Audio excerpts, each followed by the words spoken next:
light for our Friday. It's partly cloudy and it's a little warmer, too. I think a good shot to make it into the low 50s for the afternoon.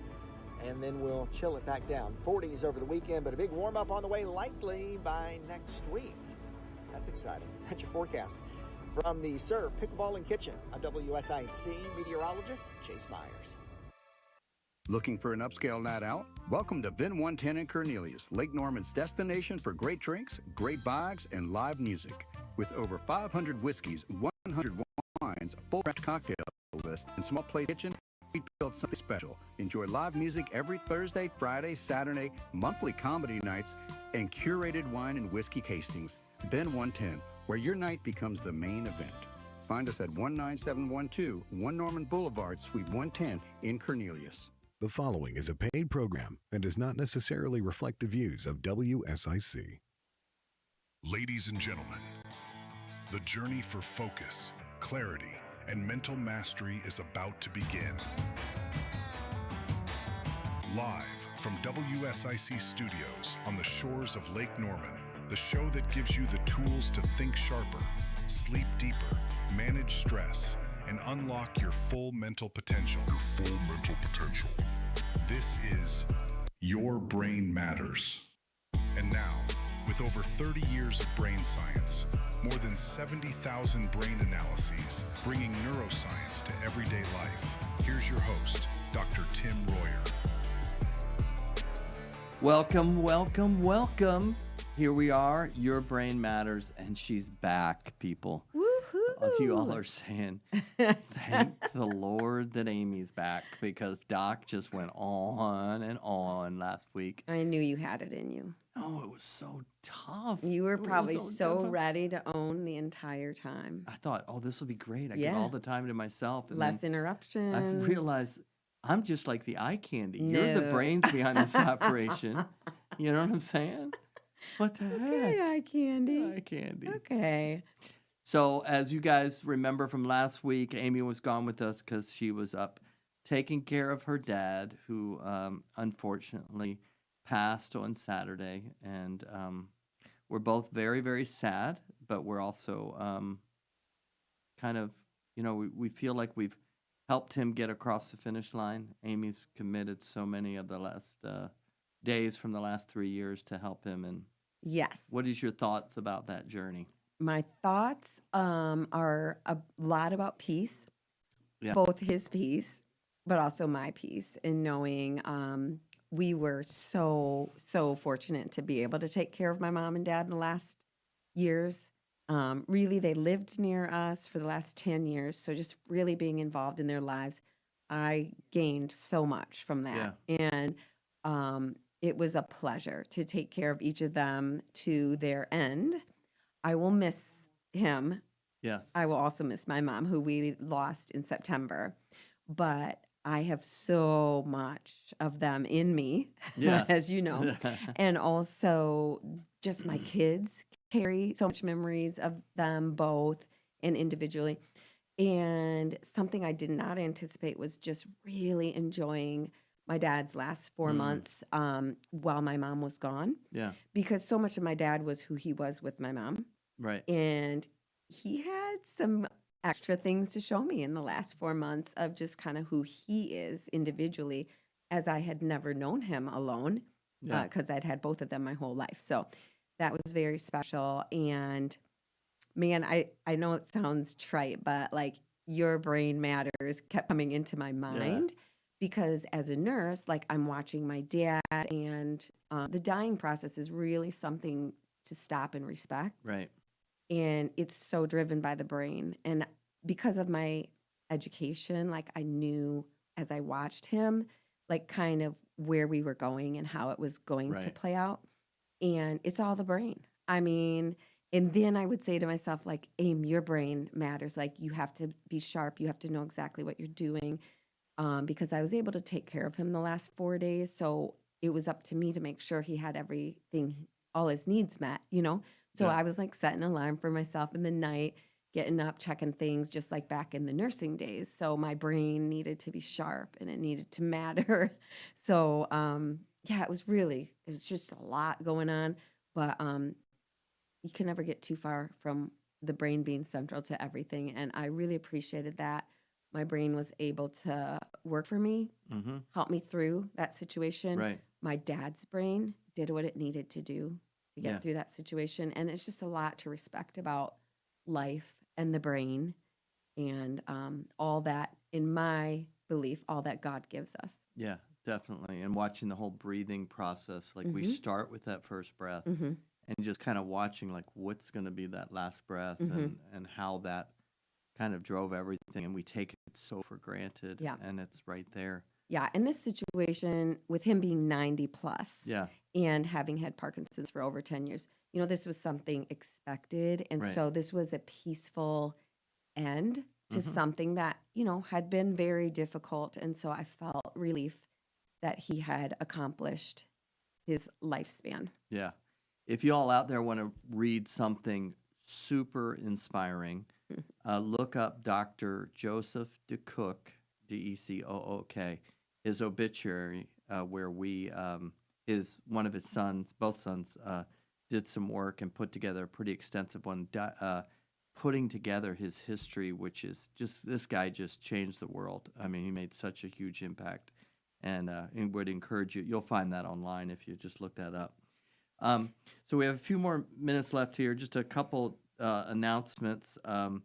We're looking forward to some contracts that are starting up. That we're working at Clear 28 and High Point Golf and High Point Baseball. And then this weekend, I'm speaking up at Liberty University at a Flourishing conference, which will be fun. And this next 3 episodes are going to be on anxiety. Anxiety. Oh my goodness. Something a very rare thing nobody's ever had. One of the most common diagnoses right now is anxiety. And it's so funny because people say, like, why didn't we have this earlier in history when, you know, we didn't have enough food or we were dying from all these diseases, et cetera. We fix all these things and now we have more anxiety than ever. Yeah, it's crazy. So what we're going to do is we're going to do a 3-part series. It's going to be first recognize, so how we kind of recognize it, then revealing it, kind of looking at how we find it in the brain, not just downstream, and then how we rewire the brain to manage anxiety. And our book that we're going to be talking about that Amy and I have written together called Tsunami, which is about this epidemic of anxiety and depression, that is available for free if you reach out to text us 616-341-2299, 341-2299, and ask for Tsunami, and you will get a free copy of the book. Yeah, it's a really nice little book. It doesn't take long to read it. It does unpack some things, and I just think it's super encouraging. Yeah. So I'm going to introduce the person, because this is one of my best friends who our quote is from today. Yes. And I'm going on a golf outing with him and my other 2 best friends next week. And I hope to win the hat, but we'll see what happens. Okay. But Dale is a retired major in the United States Army, Dale Sharp. He's a physician assistant with 26 years of service, including 2 13-month tours in Iraq and 1 13-month tour in Afghanistan. And this is what Dale says when we asked him about why his brain matters. Dale said, "For me personally, sleep is everything for my brain. Nothing matters more. If I don't have the proper amount and quality of sleep, my brain just doesn't work well. When I don't get enough sleep or quality of sleep, I notice that I can't focus as well on the task at hand, and I certainly can't multitask. I struggle to recall names of medications.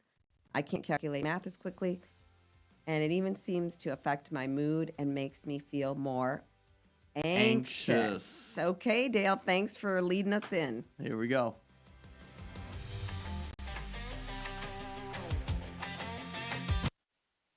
Take a breath.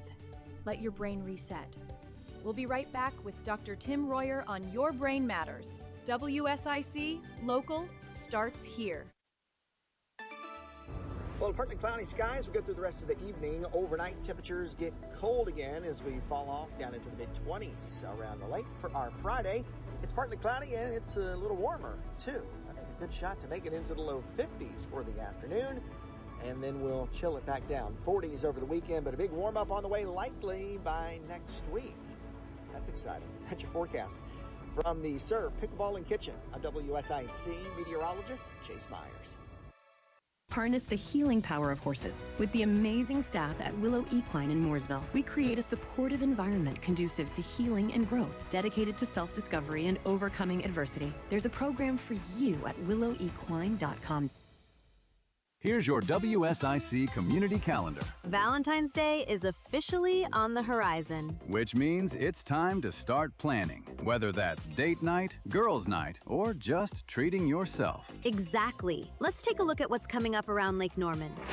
We'll start in Statesville with a fun, feel-good event the whole family can enjoy. The Valentine's Day themed market happens Saturday, February 7th from 10 a.m. to 3 p.m. at 109 East Water Street in downtown Statesville. Shop local bakers, artists, and creators. Enjoy Valentine's vibes. And yes, there's even a mini petting zoo with baby goats. Plus, a Valentine's-themed photo area, a special $5 strawberry matcha, and 20% of all sales benefit Bella's Backpacks, helping children in need.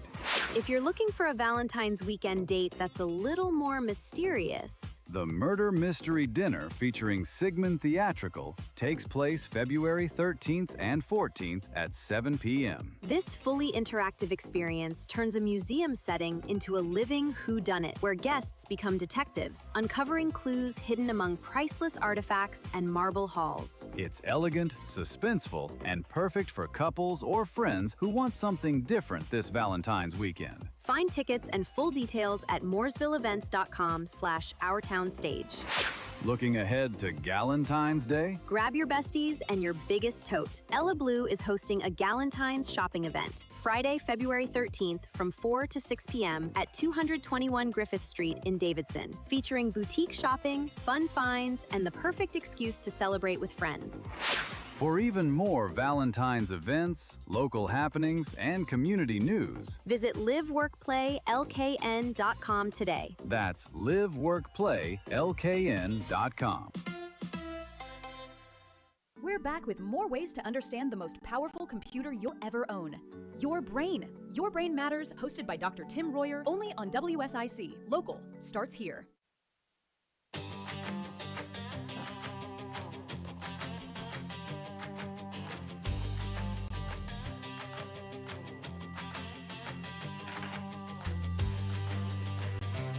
Okay, welcome back to Your Brain Matters. And we had a great intro. We left off, though, with our quote from Dale. Yeah. Which I actually had to crack up because Dale doesn't know what we're talking about from week to week. And he basically took us from sleep into anxiety. Isn't that crazy? So that was great. We're all like resonating on the same thing. So when we talk about anxiety, I think every one of us experiences the feeling of anxiety. But I think what we want to hear from you, Doc, is kind of unpack this a little bit further, because while I do experience anxiety about certain things, I don't believe I have a diagnosis of anxiety, because it's not a huge part of my everyday life. But I have that feeling come and go. So I kind of want you to explain to us, where does it become diagnostic? And like, what's the other in between? Does it come and go at different times of life? Like some of those questions that pop up. Yeah, and I think, first of all, kind of how do we define that? I think that anxiety can get blurred sometimes with stress. Yes. Is that I'm stressed. You might be more anxious than stressed, or there could be both, right? Yep. And I love this quote. I think we read Chris Casola in here a few weeks back. He's the athletic director, one of the athletic directors, assistant athletic director at Liberty. And we were doing a video once, and he opened the video and he said, "We are here to purposely create stress for our athletes." Yep. I mean, you're not going to push them. Right. You're not going to be a good athlete without stress. You're not going to be healthy without stress. Your heart doesn't work well without stress. Your body doesn't work well. So it's like this thing that can be super helpful, but there's a line it crosses. Yeah. And we've talked about this from the beginning about the autonomic nervous system. And when that autonomic nervous system gets to a certain point, it now goes into sympathetic. That's the actual scientific measurement in the autonomic nervous system of anxiety, is when it pushes into the sympathetic, and now we're anxious. And there's real things that cause anxiety, like a fire or being chased by a lion. Those are stress and now going into anxiety, which are sympathetic responses. So the thing about anxiety is it can be measured. It's not just something that like, well, it's this vague thing that comes upon me, but you can actually measure that in the human. And it's important for us to understand that you said it earlier in the first section here, is we're living in a culture where we have less things to be anxious about. You know, we're not dealing with the plague or, not having electricity, or it's too cold and I don't have heat, right? We're not dealing with these life and death things, but yet we have more anxiety than we've ever had. Yeah. Right?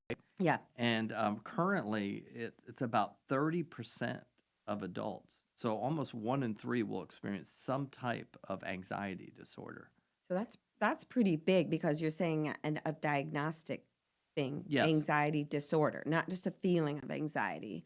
So yeah, that's a lot. That's profound. That's a lot. Yeah. It was funny. I was talking to Dale a couple days ago, and he's been practicing as a PA for years, decades.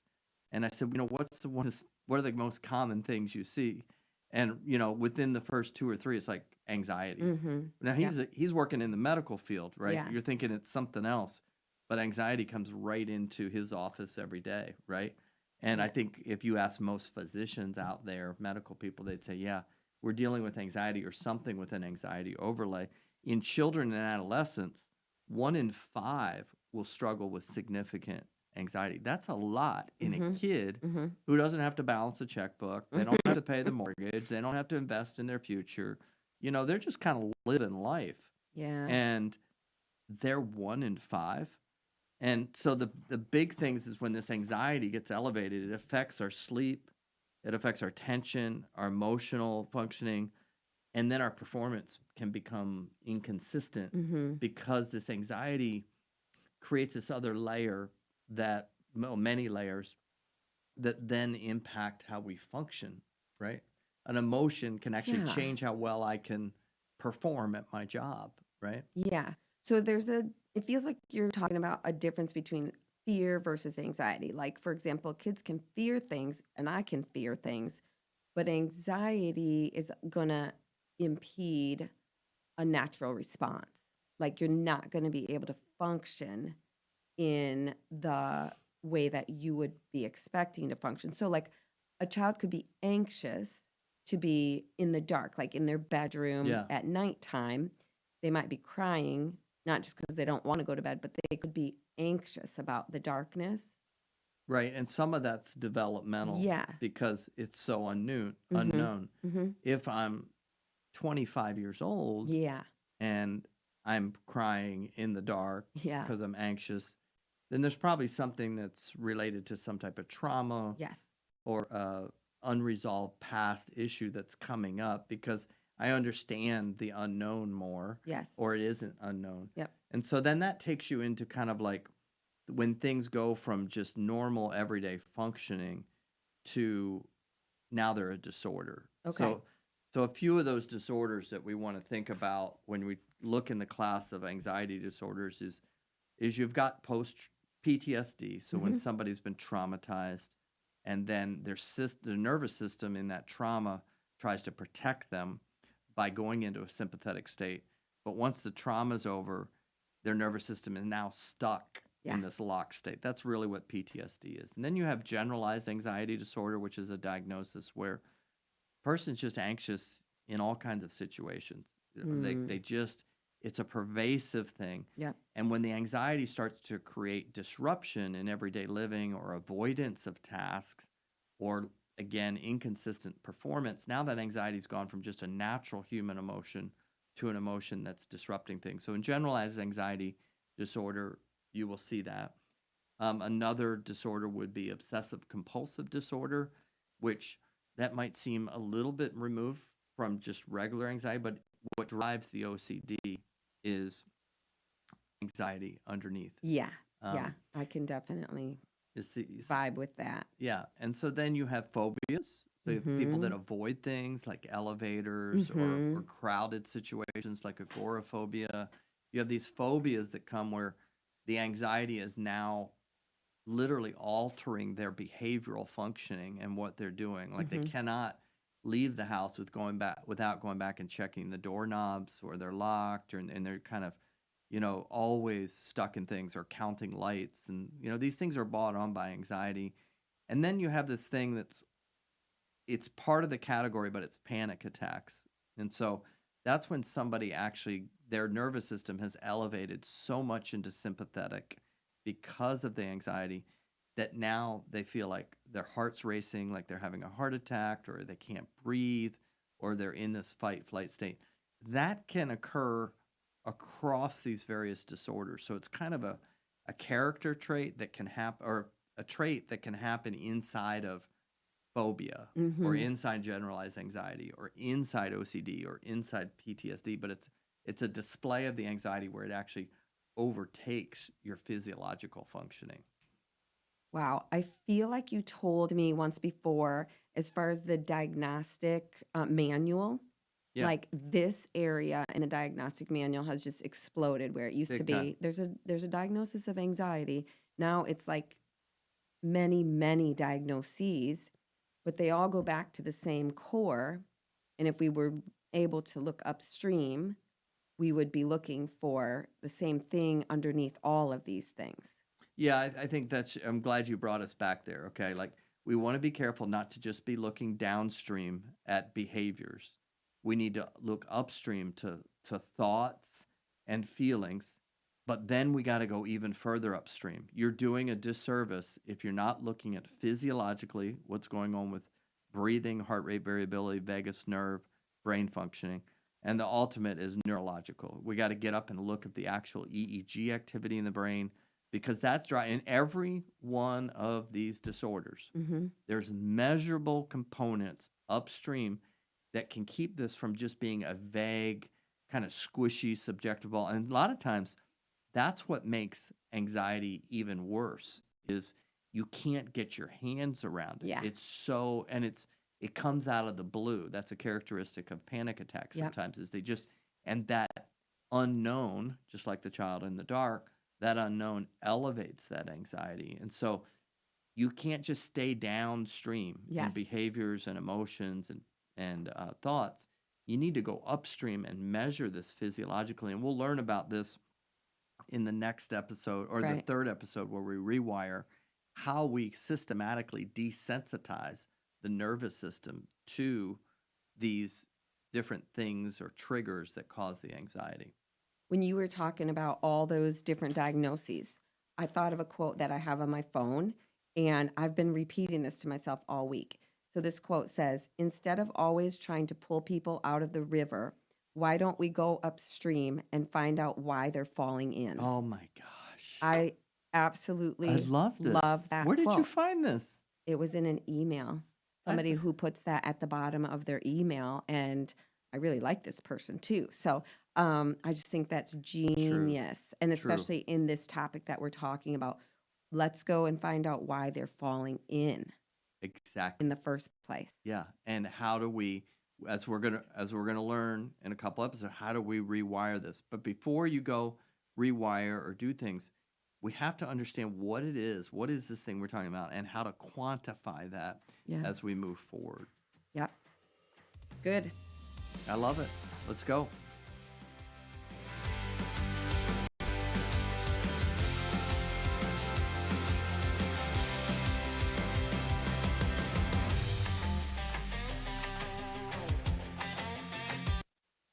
Don't go anywhere. Dr. Tim Royer will be right back with more ways to make your brain work for you. Your Brain Matters on WSIC. Local starts here. Well, partly cloudy skies. We go through the rest of the evening. Overnight temperatures get cold again as we fall off down into the mid-20s around the lake for our Friday. It's partly cloudy and it's a little warmer too. I think a good shot to make it into the low 50s for the afternoon. And then we'll chill it back down. 40s over the weekend, but a big warm up on the way likely by next week. That's exciting. That's your forecast. From the Serve Pickleball and Kitchen, I'm WSIC meteorologist Chase Myers. Spotless cleaning. How can we make your day spotless? Yes, we make not just toilets spotless, but also counters, cabinets, and kitchens. We make your whole house, your whole day spotless.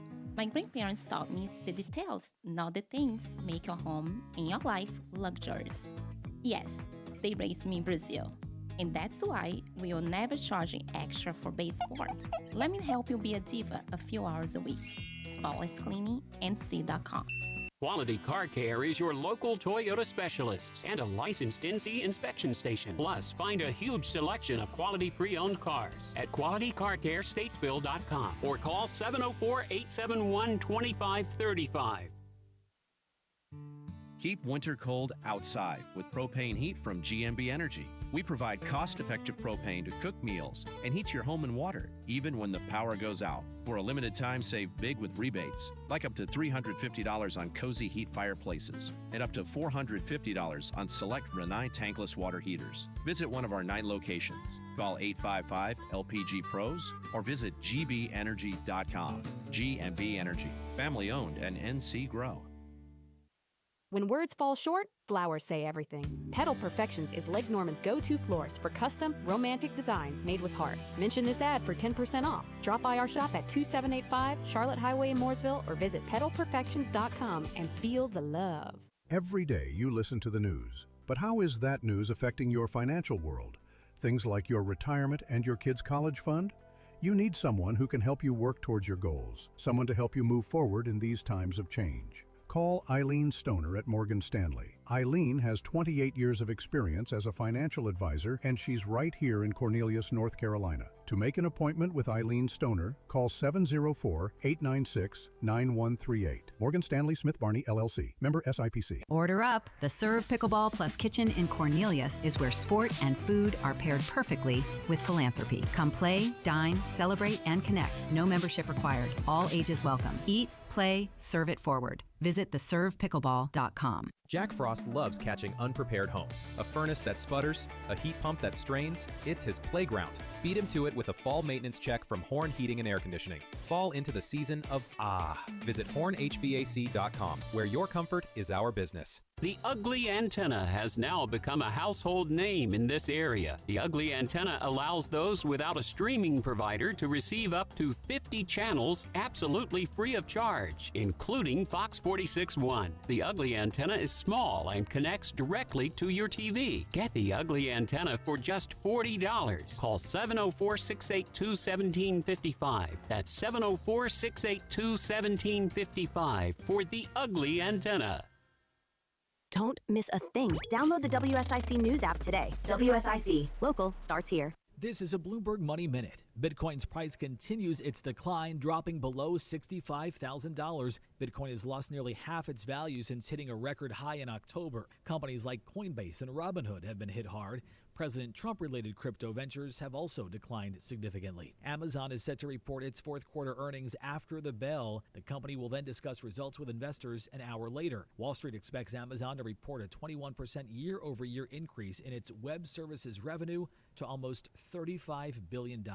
Novo Nordisk says it will take legal action against rival Hims & Hers after the telehealth company said it's launching a cheaper copycat version of Novo's Wegovy weight loss pill. Hims is $49 compared to Novo's $149. Novo saying it's another example of Hims & Hers' historic behavior of duping the American public with knockoff GLP-1 products. Shares of Novo Nordisk and rival Eli Lilly each fell about 7% after Hims announced its copycat version. Matt Piper, Bloomberg Radio. The button pushing stops here. WSIC. Local starts here. Brain Science Made Simple. Your Brain Matters. Hosted by Dr. Tim Royer, continues on WSIC. Local starts here.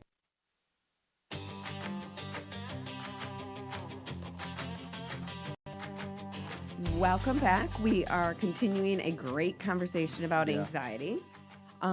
We wanted to remind listeners that anxiety in and of itself is not a problem until it starts to impact function, Right. right? So actually there is healthy anxiety, or like your nerves kind of heighten your awareness. They can increase your focus and your attention, and they can mobilize your energy. So sometimes people want a little bit of butterflies before the ball game or before giving a speech or something like that. But we don't want it to go like tip the scale to the point where it actually like narrows your thinking and interferes with the execution of Right. whatever it is you're going to do, whether it's sport or speech or whatever. And it can trigger like over control or excessive thinking. And so there's sometimes a fine line, Right. right? Mm-hmm. And so I'm sure you've had plenty of people come to you with many of these concerns, many of these cases, so to speak. How do you like help the person to figure out, do I have an anxiety disorder, or is this just a fleeting thing? You know, do I need a treatment, or can I just like tweak a few things and make this thing work for me? Yeah. And I think a lot of that's going to come as we kind of look at how we measure that. And so Okay. there are objective, quantifiable measurements of when is the brain going so fast. Yeah. And sometimes we'll see the brain really isn't going that fast, but your perception is that this is overwhelming, and just kind of understanding, okay, this isn't going to overtake you. Mm-hmm. One of the things that we do a lot of times when we're working with people with systematic desensitization and those kind of things is it's just a matter of, can you move it? And sometimes people once the moment they're able to move the anxiety, they Mm-hmm. have mastery of it. Yes. And sometimes that's not just moving it down, but moving it up and realize, oh, I am in control of what this is happening. Uh-huh. And so we get in this whole model with anxiety where we try to suppress it all the time, like holding Yes. a beach ball down in the pool. And that suppression, it pops up someplace else, Okay. right? Yep. And so it's kind of learning to play with this thing and start to realize this thing can actually make me stronger. But if it's reducing my flexibility and it's taking up all my capacity, Yeah.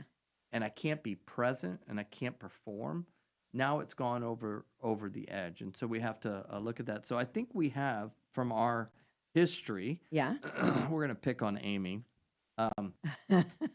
situations where this lack of the anxiety elevated, and that Yes. created decreased flexibility or ability to adapt Right. to a situation. So our listeners may not know this, but Amy is a collegiate tennis player. So she It played is true that I was a collegiate tennis Tennis player player. at a small college. at a small college, but she was very good. And I can tell you that her backhand, I sometimes wake up at night screaming, thinking of playing tennis with Amy, and all of a sudden she winds up this like two-handed backhand, and it is a weapon. I mean, it just comes from butter. But Amy's a very good athlete, and our kids, 3 of our 4 kids, went to school to play college athletics, and they got that from their mother. But Oh, she was that's very good collegiately tennis. And there were times her team, were in some pretty significant matches. And there's one, though, that always comes to mind, right? The one in Cleveland. Do you remember always this? comes to mind, the one you always want back. Yeah, you do want it back. The 'Cause worst hijacking of the performance ever. it was unbelievable. And this was going to advance us to nationals, right? Yes, and I'm willing to share this. Okay, so Willing. the team, we're Mhm. waiting for Amy on the court to play this girl that she should win. And so tell us what happened. Well, she could win. She But could. you should have won. But anyway, Tim was there. We were young married, because we got Yeah, married yeah, in we our were. last Yes. Oh, semester boy. of college. So yes, so I had a lot going on. But yeah, I was out there on the court playing, and Tim was watching. And I have this forehand that sometimes is just unbelievable. Like this back in the day. So backhand's usually like my reliable tool, but this forehand, when it's working, like I can surprise myself even with how good it is. And in this particular game, like I lost it. Like it was gone. It wasn't even part of the repertoire. I could not. I tried it a few times, and this is where anxiety like was literally impacting my physical ability. Isn't that crazy? To execute something that I know easily how to do. And I had nothing. I couldn't do it. So, I lost point after point, either by trying to keep hitting it or just having to hit like a just wimpy return shot versus a finisher, Yeah. So this girl obviously had figured out not to hit to my backhand, which was very smart of her. So anyway, it was very sad because I went down with like, it was pitiful. It was I was pretty epic. watching myself. It was epic. It was an epic this, spiral. Like match, and to the point of just lobbing, trying to get around this forehand that had left me. I think sometimes they call it yips now and all different names for it, but it just, the thing is, it was gone. So looking back on it, no one had ever taught me anything about anxiety or, deep breathing or anything. Now I know, like I could have probably pulled it together using some of those techniques and knowing myself better. But back in my history, even in high school, I had some anxiety things that impacted performance. Like I used to play the flute, and I was in a competition with the flute where I got anxious and my lip was trembling, which doesn't work well for the flute. No. So I did have a little history of that. But I can tell you, like, I understand what it means to not be able to execute something that you're completely capable of, because the anxiety factor was just tipped the scales in that direction. Yeah, it's quite profound now that we look back, because this was like your fourth. You were a senior. Yep. You've been playing college tennis. Yep. You'd seen competition. Yeah. And that's sometimes where anxiety gets you. Yeah. Is you're like, I got this. All under. I've done this a million times. But to kind of the way we were positioned, it was indoors, and you were way at the other end, and I was just watching it happen, and nobody could talk to you or anything. Yeah. And it had nothing to do with your capabilities. The anxiety had just taken over, and your flexibility. It was a head game, which I hate to say that I was just a head game there, but it was. And I also don't think I slept well the night before. Interesting. Because we were in a hotel and blah, blah, blah. But so I have to say how this ended up. So afterwards, we went off to this locker room. You have to say this? I do have to say this. Okay. So we that's for the listeners. It's for the health for our listeners to learn. Here we go. Right? Yeah. So we go into the locker room, and we're kind of sitting there, and the anxiety has now turned to anger. Anger. Yes. Which you guys got to get this. We're going to talk about this.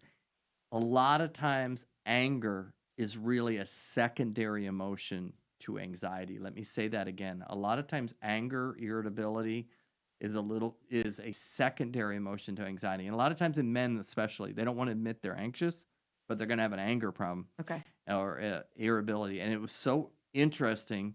We went back there, and Amy was frustrated. And Tim, my brand new husband, came to console me in a little private place. Yes. And so she raised her fist and slammed it against my leg. We were sitting on this bench, and this fist came. I'm like, what have I married? She's a beast, man. She's like out of control. My leg, even to this day. No, it doesn't. Yeah. It doesn't still hurt. But I was like, what in the world? But it was so, as we unpack this here, we go into the mind, the progression. Yes. The progression of missing a couple, now the what ifs this happens again, missing some more, trying to adapt, not being able to compensate, the anxiety going through the roof, the lack of flexibility, and then the anger, irritability. It was just... And you always hurt the ones you love. You do. But to our listeners out there, think about that. Think about that progression and how that works. Discover what your brain's been trying to tell you. Your Brain Matters with Dr. Tim Royer will be right back. WSIC, local, starts here. Well, partly cloudy skies. We go through the rest of the evening. Overnight temperatures get cold again as we fall off down into the mid-20s around the lake. For our Friday, it's partly cloudy and it's a little warmer too. I think a good shot to make it into the low 50s for the afternoon. And then we'll chill it back down. 40s over the weekend, but a big warm up on the way likely by next week. That's exciting. That's your forecast. From the Serve Pickleball and Kitchen, I'm WSIC meteorologist Chase Myers. Here's your WSIC community calendar, Valentine's Day is officially on the horizon. which means it's time to start planning, whether that's date night, girls' night, or just treating yourself. Exactly. Let's take a look at what's coming up around Lake Norman. We'll start in Statesville with a fun, feel-good event the whole family can enjoy. The Valentine's Day themed market happens Saturday, February 7th from 10 a.m. to 3 p.m. at 109 East Water Street in downtown Statesville. Shop local bakers, artists, and creators. Enjoy Valentine's vibes. And yes, there's even a mini petting zoo with baby goats. Plus, a Valentine's-themed photo area, a special $5 strawberry matcha, and 20% of all sales benefit Bella's Backpacks, helping children in need.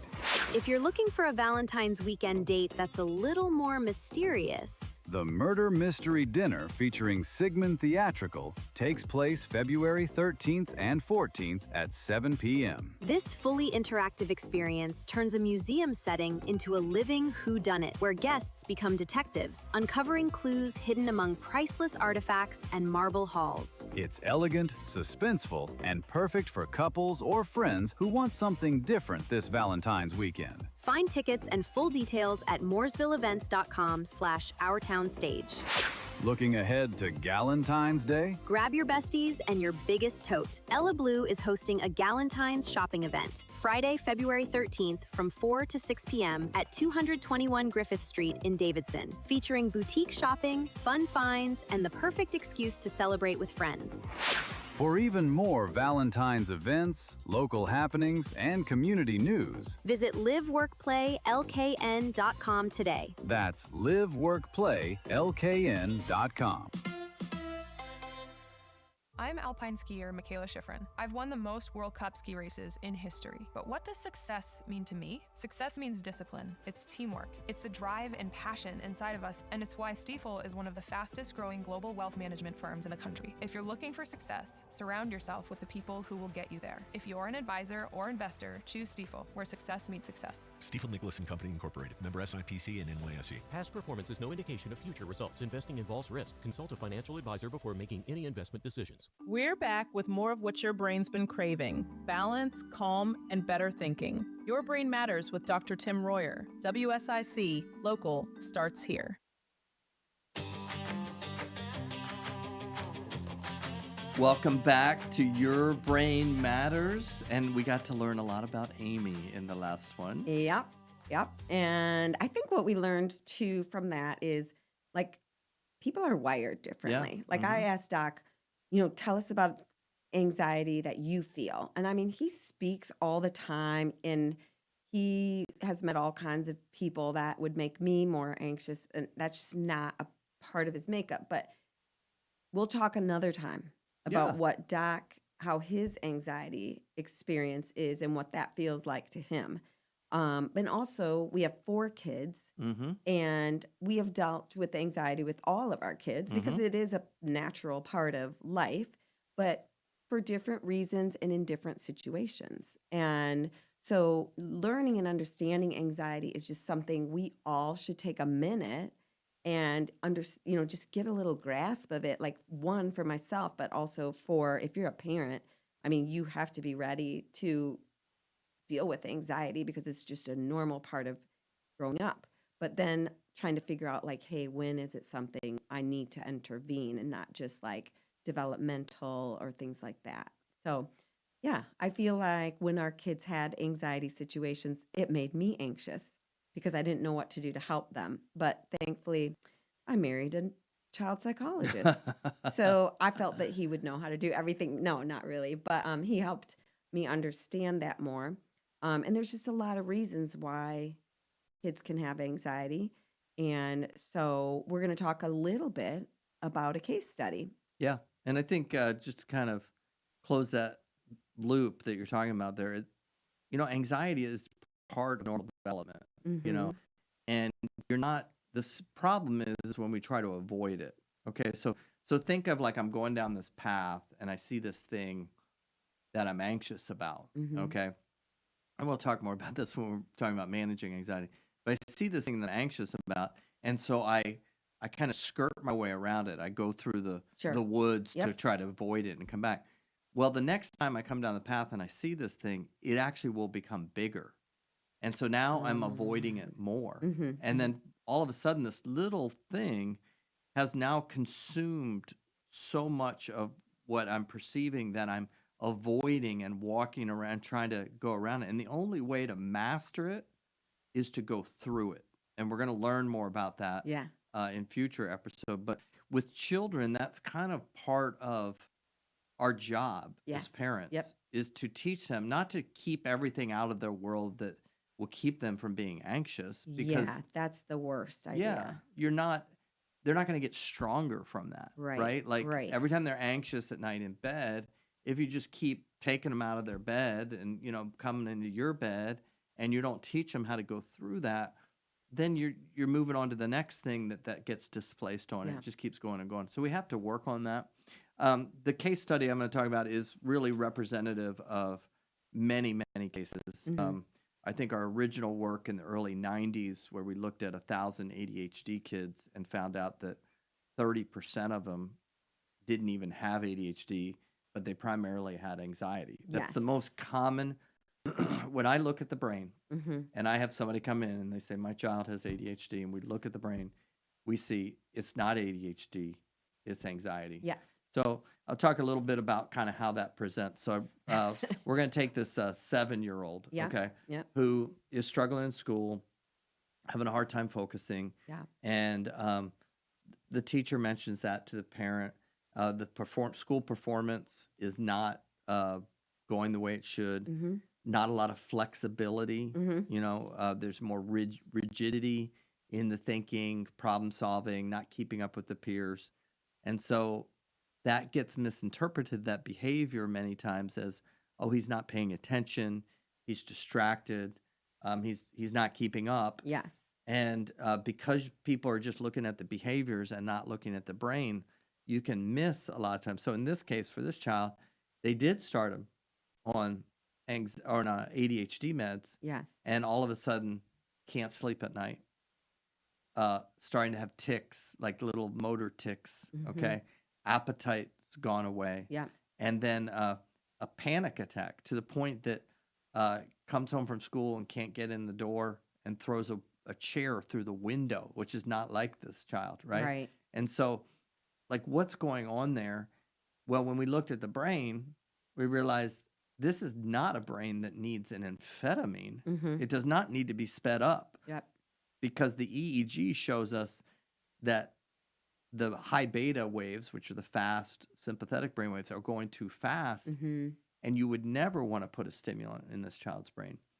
So we started to look a little bit further and said, okay, yes, the brain's going a little bit faster, a lot faster, not the type of brain where it's going too slow and I need to do a stimulant, Mm-hmm. but it's going way too fast.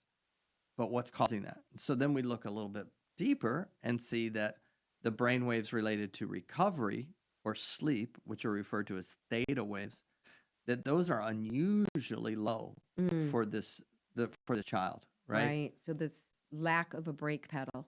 Exactly. So he's not getting that braking mechanism, which typically we want those slow waves to be 2.5 times more than the rest of the brain waves. So there's a high abundance of them because the Mhm. brain can't turn off. Mm-hmm. And so, but this child only has 1.5 times more than the other brain waves. So now we know he's not recovering. That's why the brain waves are going faster. There's no brake pedal, like you said, right? Right. So then I'm just imagining like an electrical wire. It's just buzzing. Oh, Even when you try to like help this child, like, here's this good environment for you. Here's this schedule we're going to do for you. Here's all these things that we would try to do in that situation.